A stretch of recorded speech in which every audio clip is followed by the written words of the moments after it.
Sa 2 araw na sunod-sunod na operasyon ng PNP, bumagsak sa kamay ang 17 most wanted persons ng bansa, kabilang ang ilang dayuhan na may Interpol alert. Nagkaisa ang mga unit mula Luzon hanggang Mindanao, CIDG, SAF at iba pang regional offices para sa malawakang operasyon. 12 ang nahuli sa unang araw, 5 pa ang nasa kote kinabukasan. Ang mga kaso nito ay murder, multiple attempted murder, rape, illegal drugs, serious illegal detention at economic crimes. Bukod dito, nabuwag din ang sindikatong dayuhan sa cyber gambling at nakumpiska ang bulto ng mga peking produkto.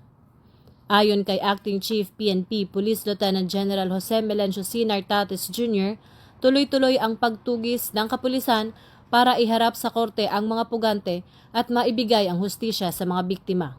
Panawagan ng PNP sa publiko, manatiling mapagmatsyag at makipagtulungan sa mga otoridad dahil mas mabilis ang hustisya kung nagkakaisa ang pulis at komunidad.